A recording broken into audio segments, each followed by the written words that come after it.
Legislativa abre os trabalhos e governo anuncia medidas para conter a crise financeira no Amazonas. No Dia Nacional da Mamografia, médicos fazem alerta. Mais de 5.000 casos de câncer de mama devem ocorrer este ano só aqui no estado. Subida do Rio Amazonas começa a preocupar moradores de Parintins. Com o início do ano letivo, pais devem manter em dia a vacina dos filhos. Uma família faz vaquinha na internet para comprar um violoncelo. A artista?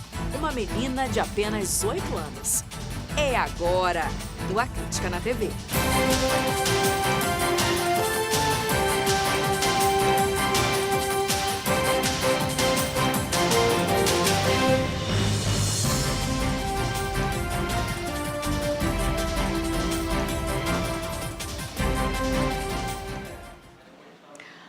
Olá, boa noite. A Assembleia Legislativa deu início hoje aos trabalhos para 2019. Na solenidade, o governador do Amazonas voltou a falar que o estado enfrenta uma grave crise financeira, mas prometeu investimentos e até uma reforma administrativa. A saúde foi o tema mais falado no discurso. O governador Wilson Lima explicou que o gasto no setor supera a arrecadação. É gravíssima a crise financeira porque passa o nosso estado, a maior de todos os tempos. E ouso dizer, sem medo de estar errado, fruto de completa falta de planejamento e total e absoluto desrespeito com o dinheiro público. É essencial dizer que a previsão orçamentária de 2019 para esta área foi completamente subestimada. E a conta é muito simples. Prestem atenção. A previsão orçamentária é de pouco mais de 2 bilhões e 400 milhões. E os gastos com a rede envolvendo pagamento de pessoal, material e serviços chega perto de 3 bilhões de reais. Apesar disso, o governador garantiu que parte da dívida de dezembro do ano passado foi sanada e todos os fornecedores devem ser pagos integralmente em fevereiro pelos serviços prestados em janeiro. Wilson Lima disse ainda que os primeiros projetos enviados à Assembleia devem ser a respeito de possíveis soluções para o setor. Dentre elas, o remanejamento de recursos de algumas fontes. Agora à tarde, o nosso secretário de Saúde, juntamente com o secretário de Fazenda, vai reunir com os deputados para que se possa encontrar um caminho para que não se comprometa o orçamento do Estado, mas que contemple esses fornecedores, né, entendendo o que é possível remanejar, quanto dá para remanejar, e o FTI é, sim, uma das opções.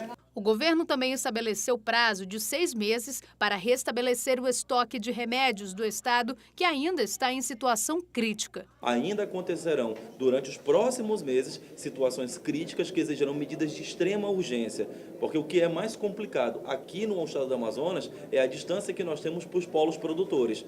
Qualquer medicamento que venha para cá, porque a grande maioria não se encontra no Amazonas, demora no mínimo 23 dias para aqui chegar. E as demandas são cavalares e são diárias. Em outros setores, como a educação e a segurança pública, o governador prometeu investimentos. Ele assegurou que as polícias civil e militar receberão novos armamentos doados, inclusive pelo governo federal. Ainda na mensagem governamental, Wilson Lima falou de que forma pretende corrigir as contas do governo. Além de fazer uma revisão na política tributária, ele deve propor uma reforma administrativa, o que deve incluir, além de uma modernização no sistema, corte de cargos e fusão de secretarias. Para estreitar as relações com a Assembleia do Estado, Wilson Lima nomeou o novo líder do governo, o deputado Carlinhos Bessa, do Partido Verde. O parlamentar, que ocupa pela primeira vez um cargo no Legislativo, disse que ainda não há uma definição de quem vai compor a base aliada. Eu acredito que tem bem mais deputados. Hoje eu não posso dizer o quantitativo porque nós estamos sentando e organizando. Mas a base é muito grande para o bem do povo do estado do Amazonas. E agora há pouco em Brasília, a bancada da região norte reuniu com o ministro da Infraestrutura, Tarcísio Gomes, para discutir, enfim, a pavimentação da BR-319. Rosiane Chagas está ao vivo e tem as informações. Rosiane, a gente sabe que na semana passada o governo federal anunciou um pacote de investimentos, mas a rodovia ficou de fora. O que a gente pode falar de resultado desse encontro agora em Brasília? Boa noite para você. Olha, Nayandra, tem um resultado bastante positivo para a nossa BR-319. Boa noite para você, para todo mundo que nos acompanha nesse momento. Olha, o governador Wilson Lima, ele disse, inclusive, que essa foi a melhor reunião com o governo federal até agora. O ministro da Infraestrutura, o Tarcísio de Freitas, ele disse que é de total interesse do presidente Jair Bolsonaro resolver o impasse da BR-319, que é conhecida como a Rodovia da Integração. Segundo ele, até o primeiro semestre de 2020, o DENIT, que é o Departamento Nacional de Infraestrutura de Transporte, deve fazer o levantamento, o licenciamento ambiental, fazer também o levantamento da fauna, da flora existente ao longo da rodovia e apresentar o projeto executivo da BR-319. Segundo o ministro, estão assegurados os 100 milhões de reais já do orçamento de 2019 para que sejam feitos os trabalhos iniciais dessa rodovia. Mas ele fez questão de dizer que essa não é uma obra que vai ser terminada pelos próximos 4 anos. Nas palavras dele, essa é uma obra para além desse governo. De qualquer forma, já é um sinal bastante positivo, né, Nayandra? Como você disse, inicialmente a BR-319 ficou de fora daquele pacotão de obras anunciado na semana retrasada pelo presidente Jair Bolsonaro. A gente estava ansioso, aguardando uma informação, uma sinalização do governo federal com relação à BR-319. E mesmo que seja com esse prazo aí tão estendido, pelo menos agora, finalmente, a gente tem uma resposta, enfim, e vamos aguardar para ver como é que vai se desenrolar toda essa história. Tá certo, Rosiane Chagas, muito obrigada pelas suas informações. Boa noite para você. E você vai ver agora o que foi notícia no norte do país nesta terça-feira com os repórteres da Record TV.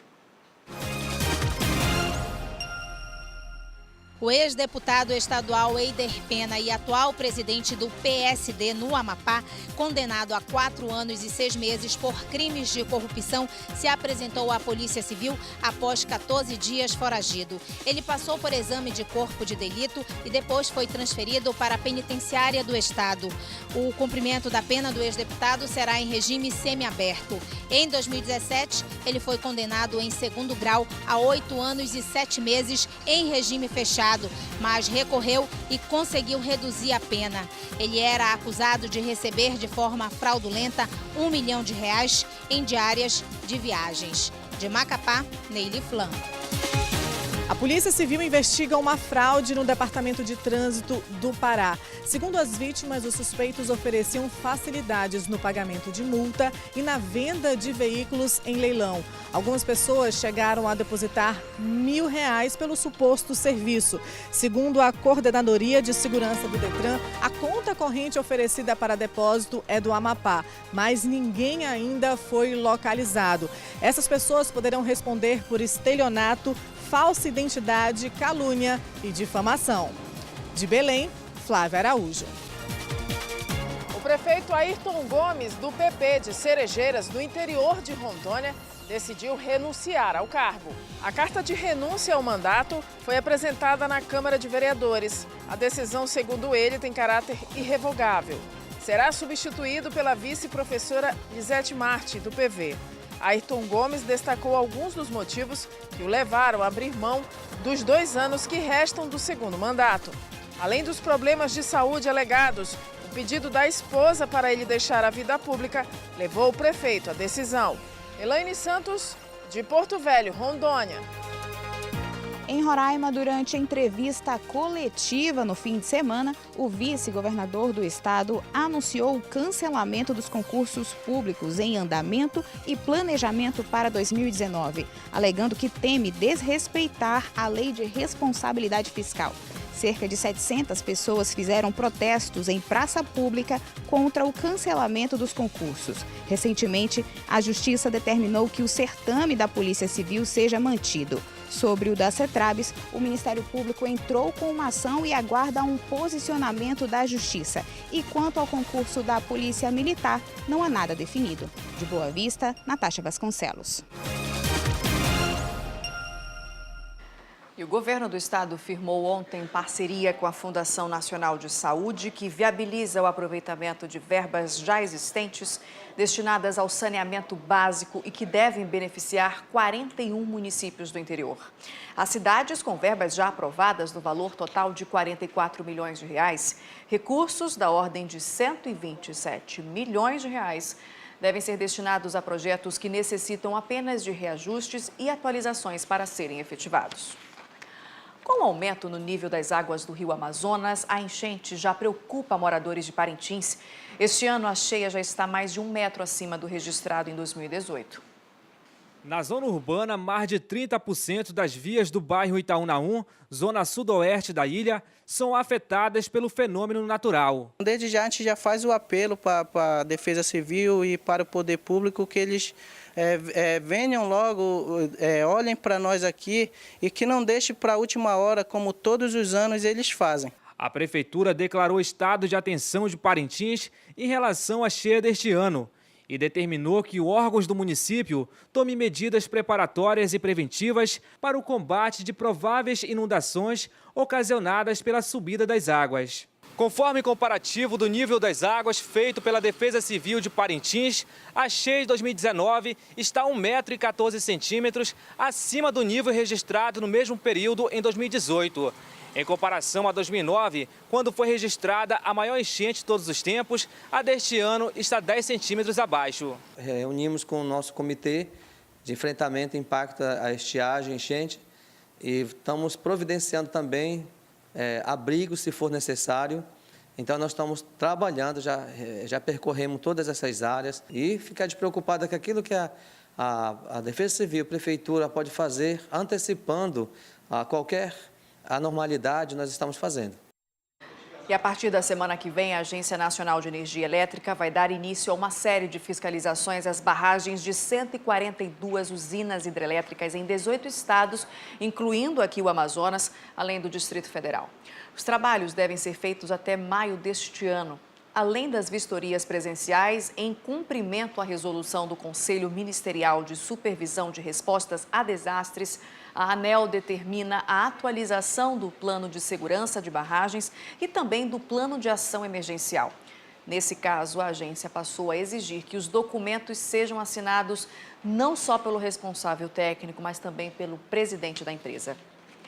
A seguir, um alerta: mais de 5.000 casos de câncer de mama devem ocorrer este ano aqui no estado. E a importância de manter em dia o cartão de vacinação dos filhos. Em Manaus, 7h27, a gente volta já.